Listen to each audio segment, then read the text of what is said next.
Olá, está começando agora mais um episódio do seu podcast de histórias favorito, o JacuCast.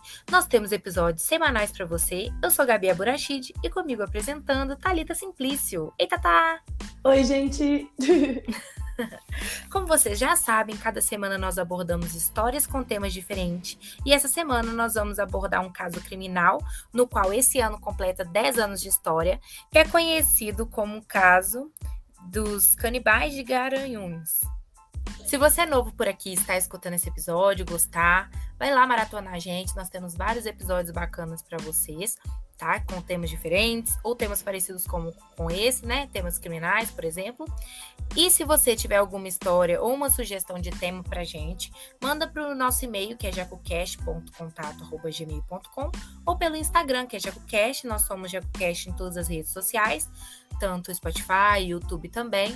Então, se você estiver no Spotify ou no YouTube, dá aquele like pra gente, compartilha com seus amigos, dá 5 estrelinhas lá no Spotify. E é isso, né, Tatá? Isso mesmo, gente. Aproveita que esse é o nosso 18º episódio, né, Gabi? Esse é o nosso 18º episódio. Por aí, ou o 8º ou o 7º, mas nós estamos aí. 17º foi do Clube dos 27. Então, é isso, 18º, feliz demais. Então dá uma olhada, com certeza vai ter alguma coisa que você gosta.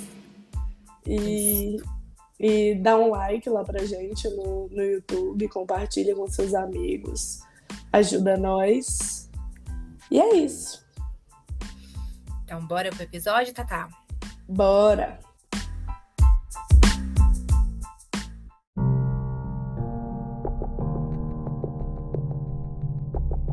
Então, gente, como a Gabi falou, né? Hoje aqui a gente vai falar sobre esse caso criminal dos canibais de Garanhuns. Então, gente, tudo começou, né, com o Jorge Beltrão Negromonte de Oliveira e a Isabel Cristina Torreão Pires, né?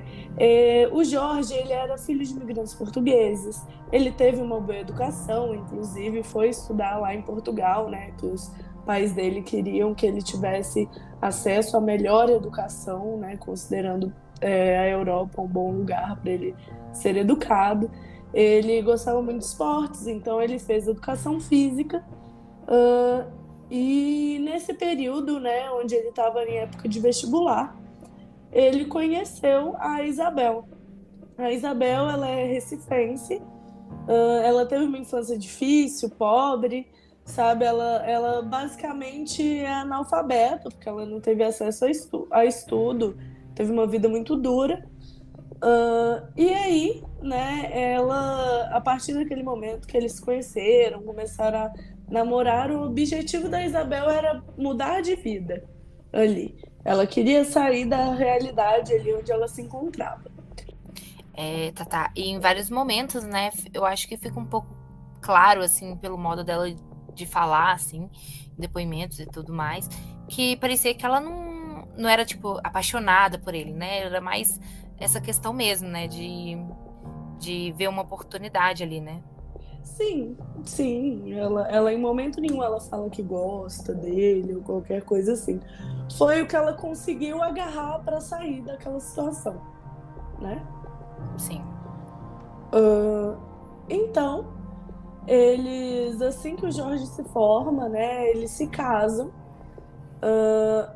E durante o casamento, né, na festa, o Jorge teve uma crise, né? Ele teve uma crise, um surto, assim. A Isabel até ficou com medo, né? Foi para casa de amigos, a família se afastou. Enfim, foi todo um auê. Só que o Jorge, né? Se alguém já viu alguma coisa desse caso, sabe que o Jorge tem uma fala mansa, assim, uma vibe meio tipo amigos, assim, sabe, consegue se aproximar das pessoas, e aí ele conseguiu Manipulador, né, que é o mais normal, assim. Isso, manipulador, isso, eu tava sem a palavra, muito obrigada. Muito de nada. E aí, nessa conversinha mole dele, ele conseguiu se reaproximar da Isabel, ficou tudo bem, e se reaproximar da família também. Com isso, nos primeiros anos de casamento deles, foi bom e tudo. Só que chegou um momento que o Jorge falou para Isabel, não sentia mais por ela aquela coisa de relação de marido e mulher, sabe? Era uma coisa mais uma amizade, assim, e sentia até como se ela fosse meio que uma mãe para ele, saca? Fala que não quer mais continuar junto com ela, mas também não quer que ela vá embora, né? Até porque tem essa questão do conforto, né? Que a Isabel tem ali com ele, passou a ter ali com ele, né? E aí ele não quer que ela vá embora e ela vai ficando. Isso parte muito dele também, no sentido de, tipo, que ele não gostava mais dela como romanticamente, mas ele tinha apreço por ela ainda e queria continuar junto com ela, né? Tipo, morando junto, porque ele gostava dela, mas não dessa forma, né? Então, Isso, eles passaram a ser amigos dentro de casa. é isso. Amigos dividindo uma casa. Enfim. E aí, né, lá em 2003, eu não falei, eles se conheceram em 1984. E aí, lá em 2003, né, acontece do Jorge, ele dava aula de karatê, ele era faixa preta, enfim, aí ele dava essas aulas e acabou, né, sendo professor. Nessa época ele conheceu a Bruna Cristina Oliveira da Silva. A Bruna, na época, tinha 16 anos, mas eles acabam se gostando, né? É um absurdo, né, gente? Sinceramente. Né? Ele já tinha 40 e tantos anos. E é algo que nem é muito comentado, né? Tipo, exato. Quase não se vê esse fato de que, tipo, ele começou a namorar essa menina com 16 anos, né? E ele já era um velho. Sim, mano, sem noção. Ele tinha idade pra ser pai dela já, nossa. Enfim. E aí, né, eles namoram escondido, assim, até ela fazer 18 anos. E logo no início, o Jorge já deixa claro para ela que ele é casado, mas que a situação entre eles não tem afeto de marido e mulher, não tem nada físico. E aí a Bruna não se importa. Não se importa, e aí assim que ela faz 18 anos, ela vai embora para morar com os dois, né? Vira um triângulo amoroso. Enfim. Não tão amoroso, mas um triângulo. Um triângulo. Então, o Jorge, ele quer montar uma seita, né? Ele monta uma seita com as duas, chamada O Cartel. Qual que era o ideal dessa seita? Era diminuição populacional e a purificação do mundo, né? E como que seria feito isso? As mulheres que tivessem filhos e não tivessem condições de sustentar, seja com amor, com educação ou financeiramente, deveriam ser eliminadas. Tá? Da mesma forma, as mães solo, né? Elas deveriam também ser eliminadas. Por quê? Porque elas eram impuras e espalhavam o mal e a discórdia na Terra. E é por isso, né, que devia ser eliminado. Ou seja, metade da população brasileira. Bem isso, né? Por isso que a diminuição populacional, você é louco. Né? Mas aí, então, né, ele inicialmente ele começou a jogar um verde ali para os amigos dele, né, e tal, que não deram muita bola. Eles já tinham percebido que ele estava meio fora da casinha, assim, né? E nesse meio tempo, o Jorge ele já tomava remédios psiquiátricos e tinha ido para hospital psiquiátrico, tipo, por muitas vezes, assim, em 30 anos, sabe? E aí ele se considerava um homem esquizofrênico. E aí, nessa coisa da seita, né, ele chega à conclusão, né, eles falam que vozes falaram para ele que chegou o momento do ciclo da seita. E que aí ele precisa de 3 pessoas para sacrifício que atendam aqueles requisitos que a gente falou, né? Ou seja, 3 mulheres que não tinha nada a ver com a história, tinha nada a ver com isso, né? Para satisfazer a cabeça dele. Enfim. Sim. E eu só queria fazer um complemento nessa parte, porque, tipo, antes dele resolver criar essa seita, ele e a Isabel, por exemplo, eles já tinham vamos dizer assim, um hobby meio estranho, sabe? Eles tinham mania de ficar gravando filmes curtas, sabe? De Uhum. terror. Ele já escrevia para esse livro, por exemplo. Ele, ele externava, né? Coisas que ele queria fazer, vamos dizer assim, né? Sim. Antes, né? Como fosse um hobby. E muito se diz de que talvez se a Bruna, por exemplo, ela não tivesse entrado, né, nesse trisal, talvez eles tivessem continuado nesse rolê aí, entendeu? Só nos filmes, né? Isso. Uhum. Mas pode continuar, tá? Continuo. Então, assim, né, a gente começou. A gente nada, eles, Deus me livre, fazer parte disso. Tá fazendo parte da seita, né? Vou te prender também. Dá Deus me tempo ainda. livre. Nossa Senhora. É, Então, assim, eles escolheram a sua primeira vítima, né? Essa primeira vítima, gente, eu procurei colocar mais em ordem cronológica, tá? Porque essa vítima foi a última que eles descobriram no julgamento. A Gabi vai falar mais sobre isso. Mas ela, né, o nome dela era Jéssica. A Jéssica tinha 17 anos. E eles sempre viam ela, né? Porque ela sempre estava com o nenenzinho dela, que tinha 1 aninho, e vendia doce no sinal. E aí eles observaram ela por um tempo e tal, até que o Jorge disse que ela realmente era a pessoa para o sacrifício, né? As vozes falaram com ele de novo. Só que, na moral, que era só porque ela tinha um bebê, né? Porque se você for voltar lá no que eu falei, ela estava trabalhando, ela estava cuidando do bebê dela, né? Enfim. E aí, o que eles fizeram? Eles ofereceram, né, para a Jéssica um emprego de um salário mínimo e meio para cuidar de uma idosa morando no emprego, né? E ela ia poder levar a criança para lá.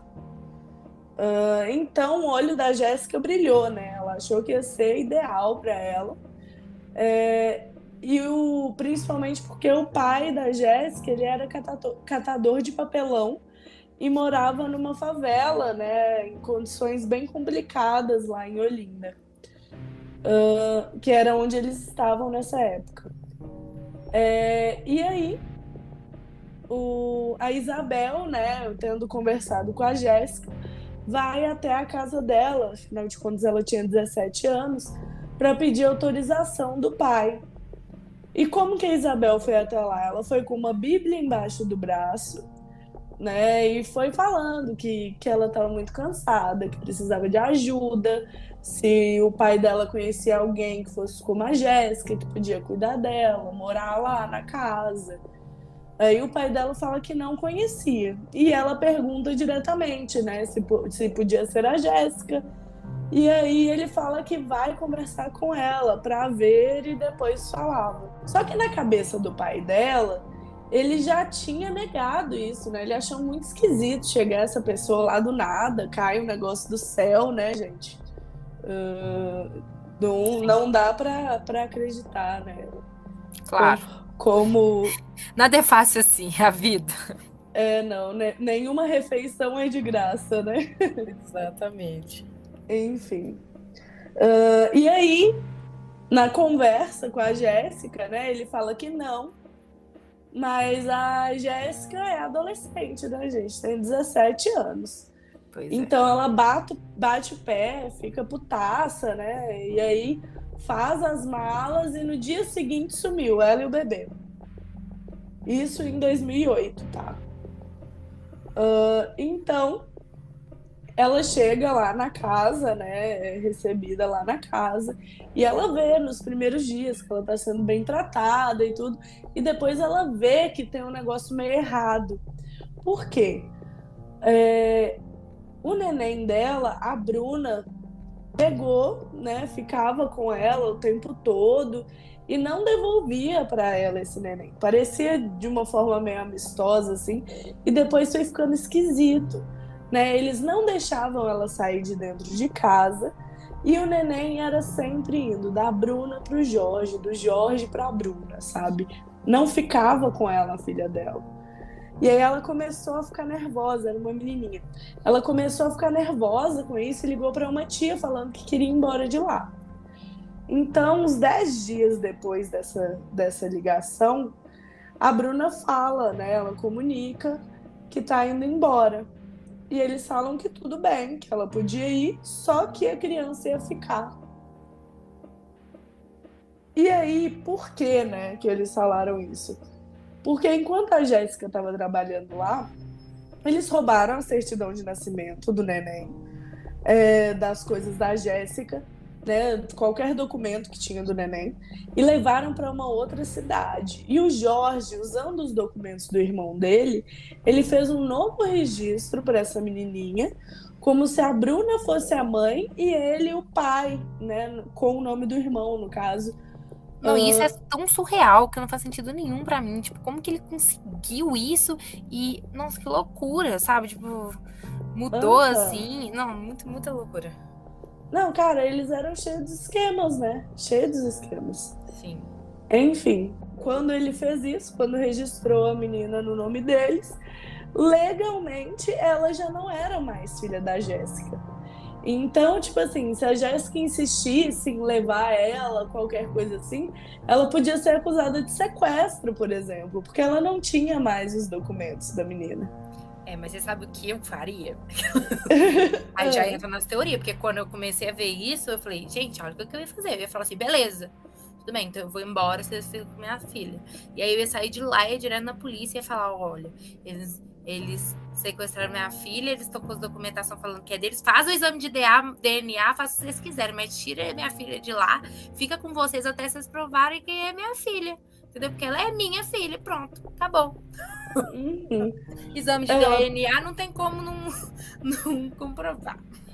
Mas pensa o desespero da criatura ali na hora, né? Não, eu tipo sei. Assim, eu tô pensando aqui de fora. Eu ia falar, a gente de fora, a gente cria várias situações, assim, do que podia ser feito, mas eu acho que no final eu ia fazer igual ela, começar a tretar. Falar, não, vocês estão loucão. Vai tirar minha filha de mim, tá doido? Enfim. E aí, quando a Jéssica entende isso, né, ela começa a tretar com eles, assim, real.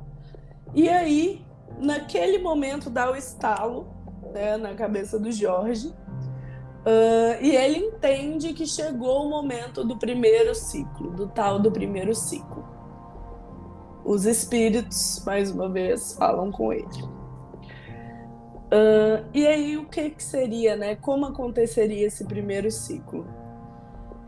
Seria um sacrifício que ia acontecer daquela pessoa, né? E esse sacrifício ele deveria ser com uma morte rápida e tudo deveria ser consumido, né? Como assim? O que aconteceu com a Jéssica? O Jorge deu um golpe rápido, né, na Jéssica. Ele, como eu falei anteriormente, ele é faixa preta em karatê, né? Então a Bruna corre, traz uma faca para ele e ele golpeia a jugular dela, né? Esse é o primeiro passo. Depois, o corpo era levado para o chuveiro para retirar todo o sangue. Eu tô falando da Jéssica agora, gente, mas esse foi o procedimento para as 3, tá? Foi basicamente a mesma situação. E aí, né, o corpo era levado para o chuveiro para retirar o sangue. Levava mais ou menos 3 horas. Por quê? Porque o sangue era considerado impuro, né? E aí, por fim, eles levavam esse corpo para uma maca onde acontecia o desmembramento. Então, eles separavam as partes consumíveis e as descartáveis, né? As consumíveis, né, que eram consideradas puras, eram as coxas, braços, nádegas e fígado, né? O resto era descartado. Então, eles congelavam essa carne, né? E ela precisava ser consumida até o final. Nessa época, como eu falei, eles moravam em Olinda. E aí eles saem de lá e vão para Garanhuns, né? Onde eles fazem as outras duas vítimas. Uma que foi a Gisele, que estava desaparecida desde 25 de fevereiro de 2012, e a outra que foi a Alexandra, que estava desaparecida desde 12 de março de 2012. Né? E como que eles foram descobertos? Gente, foi assim, super aleatório, né? Sim. Porque a mãe da Gisele de repente acionou a polícia. Porque o que aconteceu? O cartão de crédito dela estava sendo utilizado, chegou uma fatura, sabe, para ela. Só que ela já estava considerada desaparecida, né? Então o delegado ele rastreia essas compras feitas com cartão, né? E assim ele localiza algumas lojas dessas que foi utilizado. E aí, com as câmeras de segurança, eles veem o casal, né, o Jorge e a Bruna, com esse cartão e os documentos da Gisele fazendo compras. Então, no mesmo dia, o delegado já consegue descobrir quem eles eram, onde moravam e tudo, e vão até a casa deles. Então, quando eles entram na casa, eles acham tudo muito estranho, um ambiente estranho, né? E aí, o que o delegado fez? Ele foi muito safo, né? Muito safo. Sim. Porque ele não conversou direto com o Jorge, a Bruna ou a Isabel. Ele foi direto na menininha, né? A menininha que era a filha Da Jéssica que morava com eles. Isso, que era filha da Jéssica, né? Que agora até a menininha achava que era filha deles, né? Afinal de contas, ela tinha um aninho quando rolou a outra situação. Sim. E aí ele viu ela e falou direto com a menininha.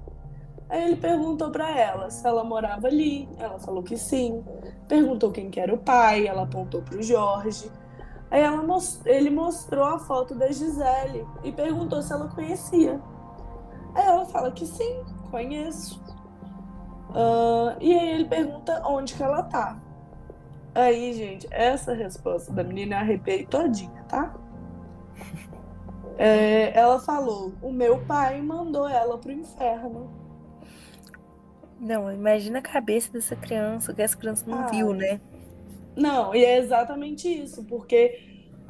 E ela seguiu falando, né? O cara seguiu perguntando, o cara, o detetive, o delegado, quer dizer, seguiu perguntando, e ela seguiu falando. Ela sabia, tipo, o detalhe de tudo que tinha acontecido. Ela mostrou onde os restos estavam enterrados. Enfim, gente, essa menina, coitada, ela foi exposta a tudo, assim, que estava acontecendo lá naquela casa. Né? A partir daí, a perícia demorou um bocadinho para chegar. Mas quando chega, né, eles começam a identificar ali, né? Eles abriram o local onde eles enterravam os restos, né? No caso, o que não era consumível, né? Das pessoas e identificou, né, que eram duas pessoas, que uma era a Gisele e a outra a Alexandra. E nesse mesmo dia eles já foram levados para a cadeia. Então, assim que eles são levados para a cadeia, né, tem todo o processo do julgamento, que é o que eu vou falar um pouco agora, tá? E no julgamento, a Bruna, ela era uma pessoa que mais fria, dava para reparar dessa forma, ela. A Isabel, ela parecia ser uma pessoa mais submissa, com menos poder, assim, de qualquer coisa, no caso. Não, dá pra ver ela, tipo assim, ela claramente super nervosa, hesitando, assim, na hora de falar, né? Sim. Nas entrevistas. Assim como a Bruna, né, que você falou, dá pra ver que ela tá firme ali o tempo todo no que ela tá falando. E ela até dá umas risadinhas, assim, sabe? Uma coisa meio irônica, assim, sei lá. Sim, ela sempre foi uma mulher mais, vamos dizer assim, narcisista, gosta de aparecer e tudo mais, a Bruna, sabe? E a Isabel, ao contrário, ela sempre foi uma pessoa mais reclusa, mais dessa forma, sabe? Sim. Do jeito de ser, assim mesmo. Então, isso também deve ter influenciado em alguns aspectos, em toda a história, né? A Bruna, no seu depoimento, várias vezes ela fala que quem mandava era o Jorge que mandava na seita em si, e ele dizia muito que tudo que ele falava que era para fazer estava escrito na Bíblia e que ela confiava 100% nele, né? Vê, gente. Tipo assim, nunca abriu a Bíblia, né? Não lia, né? Uhum. Isabel nem sabia ler, então Sim, já pois tá é. aí. E assim, inclusive, ela revelou que o Jorge, inclusive, mandava para ela cartas, tá? Dizendo para ela decorar aquilo ali, para ela assumir a culpa no lugar dele, porque ele não poderia ser preso, porque ele tinha que realizar as missões, né? Pensa, gente. Pensa mesmo, né? Assim, pelo menos isso, né? A Bruna não vacilou, né? Sim. Tipo, já fui pega, já tô aqui, é isso e é isso mesmo. É isso, né? vamos todo mundo pro mesmo barco. Ela assumiu o que ela fazia, né? Sim. Da mesma forma, a Isabel também. Apesar de ter essa vibe mais fechada, mais com medo, assim mesmo, de falar, mas ela nunca negou os fatos, né? Em todos os depoimentos, elas duas foram bem sinceras, assim, né? Responderam tudo de forma verdadeira, né? Vamos dizer assim. E no caso ele nem tanto, né? Ele negou tudo. Inclusive ele respondeu todo a entrevista de olhos fechados. Ele tava se pagando de louco mesmo, assim. Todo momento. E, inclusive, no julgamento, né, foram levantadas várias questões, e uma das análises que foi feita foi a análise psicológica deles, né? O que revelou que nenhum deles tinha nenhum tipo de problema psicológico. Nem mesmo o Jorge, que a gente já sabe que ele já tomava remédios psiquiátricos, que ele se autodenominava esquizofrênico. Pensa, gente, 30 anos, o cara passou 30 anos entrando e saindo no hospital psiquiátrico, falava que era esquizofrênico e não tinha nada. Ele falava que ele tinha esquizofrenia paranoide e não tinha, tá? Inclusive, uma das características desse tipo de esquizofrenia é que quem mata, mata sozinho. E era uma coisa que o Jorge não fazia de jeito nenhum, né? Essa mudança, ela veio muito em cima do assassinato, da ocultação e do vilipêndio do cadáver da Jéssica Camila, tá? Como a Thalita já tinha dito, foi a primeira vítima, mas foi a última também a ser descoberta. O Jorge, ele recebeu 27 anos de prisão e 1 ano de detenção pela Jéssica, tá? A Isabel e a Bruna, elas receberam punição de 28 anos de prisão e 1 ano de detenção. E pelas mortes da Alexandra e da Gisele, o Jorge e a Bruna, eles foram condenados por 71 anos de prisão e a Isabel 68 anos, tá? Mas em dezembro do ano passado, Tatá, a defesa deles recorreu na justiça para a redução da pena deles, mas graças a Deus eles só conseguiram reduzir a pena da Jéssica. O resto eles não liberaram para eles redução. Porém, Porém, o Jorge, que tinha a pena de 27 anos, passou a ter 18 anos e 4 meses. E as duas mulheres que tinham 24 anos passaram a ter 17 anos e 8 meses de reclusão, tá? Mas, graças a Deus, juntando aos 70 anos que eles tinham pegado pela Alexandria, isso, vão ficar lá até morrer. Ai, que fique mesmo. Nossa Senhora, você é louco. Ainda mais esse Jorge. Pois é, tomara mesmo. Mas então, como eu havia dito, né? Eles foram condenados e continuam presos até hoje. E esperamos que até a morte deles, né? O Jorge, ele cumpre pena na penitenciária Professor Barreto Campelo, tá? Em Itamaracá, no litoral norte de Pernambuco, né? A Isabel e a Bruna estão presas na colônia penal feminina de Buíque, no agreste do estado. E aí, o que acontece? Ah, elas estão na mesma penitenciária? Elas Achei duas que elas estão na estavam mesma. em penitenciárias diferentes. Não. Elas estão na mesma penitenciária desde o início da prisão delas.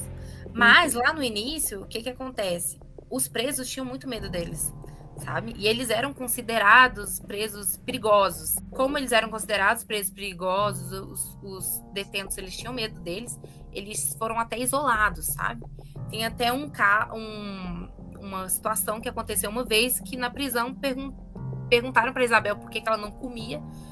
Não tinha comido, né, a refeição. E aí ela falou que não comia carne, que só comia carne de ser humano, né? Então... Nossa Senhora. Até eu que sou mais besta. É, né? Não é? Vê se eu ia ficar perto de uma mulher dessa. Não Nossa é? Senhora. Pois é. E falando nisso, assim, em depoimentos, né? Ela contou que cozinhava carne, que toda a família comia, inclusive a criança que vivia com eles, né? E bem pesado. Gente, nossa, coitada dessa menina.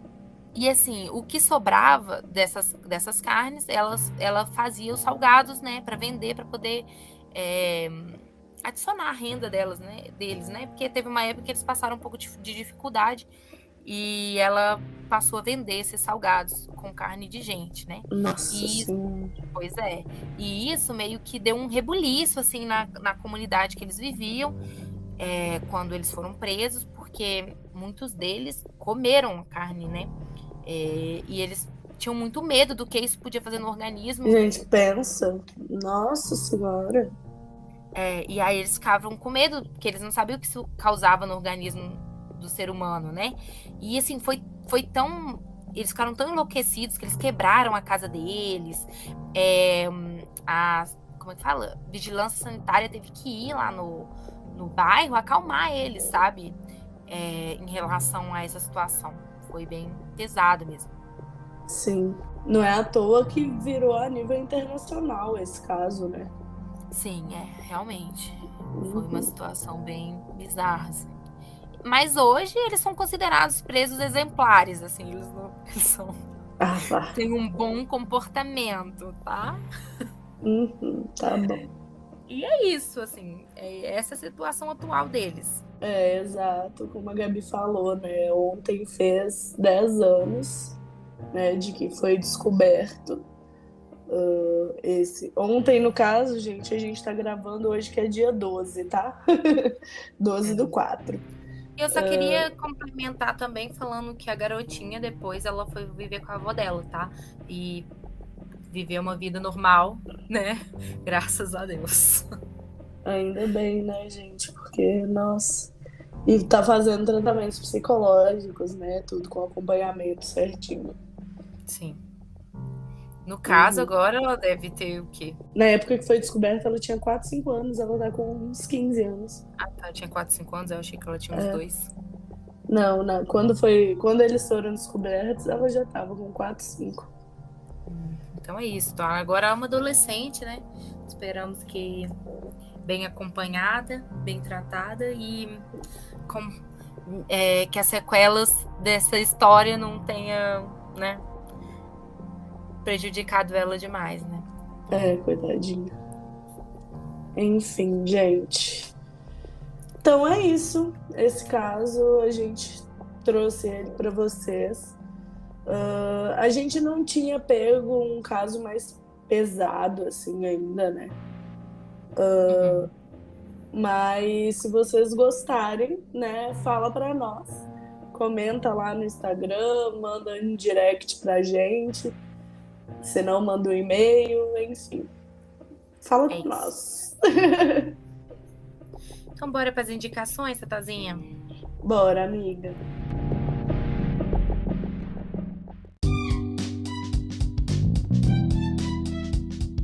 Então, vou falar primeiro, Gabi.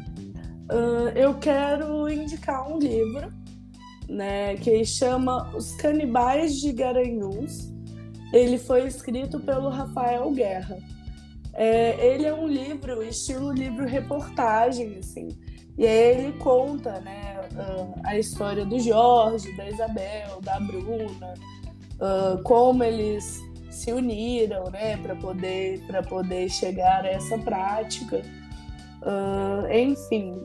E aí fala, né, sobre salgados, sobre tudo. Ele detalha bastante, assim, né, o que aconteceu, né, no caso. Rafael, o Rafael Guerra, né, que é o autor, ele é jornalista e ele é formado pela Católica de Pernambuco, né? Então ele pesquisou bem a fundo, assim, para poder fazer esse livro.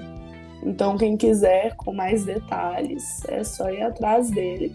Inclusive, ele está disponível gratuitamente pelo Kindle, né? Então, fique à vontade.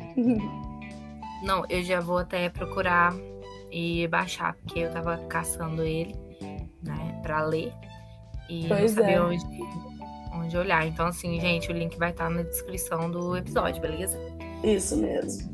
E, assim, hoje a indicação dessa semana, tanto minha quanto da Thalita, vai ser exclusivamente focada nesse caso, sabe? Verdade, é raro a gente fazer isso. É raro. Mas é porque são dois livros interessantíssimos, entendeu? Para se ler. Sim. Para quem gostou do caso, no caso, né? E gostou assim, né? Gostou. É isso. Só que no meu caso, a minha recomendação seria ler o livro que foi escrito pelo Jorge, né? Que é Revelações de um Esquizofrênico, que é o nome do livro. Tem que ser Revelações de um autodeclarado esquizofrênico, né? Mas tudo bem. Exatamente. Mas assim, esse livro é super curtinho, muito fácil de ler. Nesse livro, ele detalha os homicídios cometidos por ele, sabe?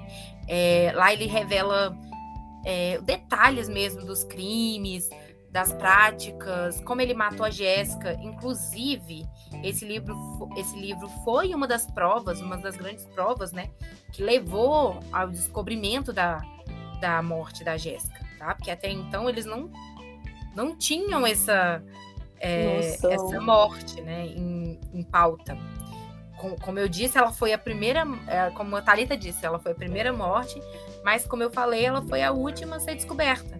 Então, esse livro literalmente ajudou no caso, tá?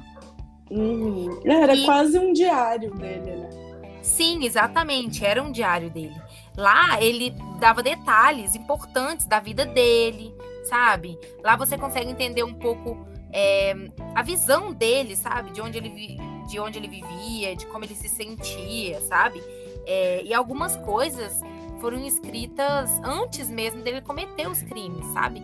Então, era como se fosse uma premonição. Na verdade, seria mais como um relato de um desejo, sabe? Não como um relato de um esquizofrênico, né? Mas sim como os desejos escondidos dele, né? Ele queria que a gente pensasse que era um relato de um esquizofrênico, mas na verdade eram relatos dos desejos dele, né? Sim, não, gente, é super interessante isso, porque eu não sei vocês, quando eu vejo uns casos assim, eu fico super tentando entender o que passou na cabeça da pessoa, né? Sim, eu também, demais. Porque normalmente não tem como você saber o que realmente passou na cabeça do outro ali. Então, esse cara deu isso pra gente mel na espeta, né? Deixou tudo pronto lá, tudo registrado. Quem tiver essa curiosidade, eu daqui a pouco já tô pegando pra ler, porque... E o link também das imagens, assim, do PDF, vamos dizer assim. Tem um link que eu vou deixar na descrição também, aí vocês podem ler por lá, beleza? Ótimo. Então é isso, esse foi o episódio de hoje, Tatazinha. Isso aí, Gabi. Episódio pesado, mas foi muito bom.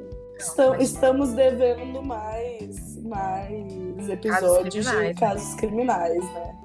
Verdade, Pois é. verdade. Então, vocês que estão ouvindo aí, que gostam de casos criminais, já vai lá no Instagram ou em qualquer lugar, no nosso e-mail, e manda lá dicas pra gente de que caso criminal vocês gostariam de ouvir por aqui.